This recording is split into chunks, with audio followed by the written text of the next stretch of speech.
প্যারিসের আইফেল টাওয়ারের আদলে টাওয়ার তৈরি করে তাক লাগিয়েছেন ফরাসি এক শ্রমিক। টানা ৮ বছর ধরে ডুপ্লিকেট আইফেল টাওয়ার তৈরি করেছেন ৭৭ বছর বয়সী জিন ক্লদ ফ্যাসলার। এটি দেখতে দূর দূরান্ত থেকে আসছেন অনেকেই। ভালোবাসার শহর হিসেবে বেশ বিখ্যাত ফ্রান্সের রাজধানী প্যারিস।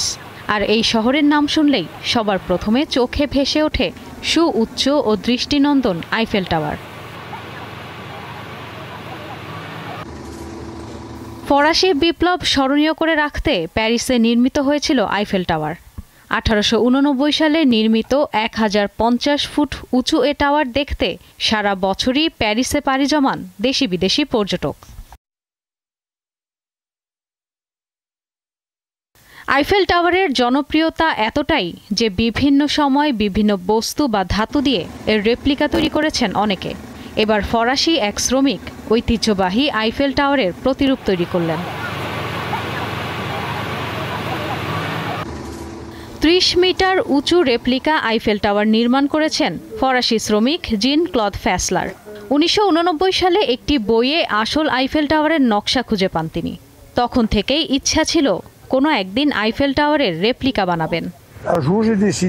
আসল আইফেল টাওয়ারটি ৩০০ মিটার উঁচু আর আমি তৈরি করেছি ৩০ মিটার। এর মানে হলো আমি আইফেল টাওয়ারের ১.৫ তৈরি করেছি। ২০১৭ সাল থেকে এই রেপ্লিকা নির্মাণের কাজ করেছেন ফ্যাসলার। প্রায় ৮ বছর ধরে এটার কাজ করেছি। এটি বানাতে আমার নাতি অনেক সাহায্য করেছে। এটি শেষ করতে পেরে আমি খুশি ও গর্বিত।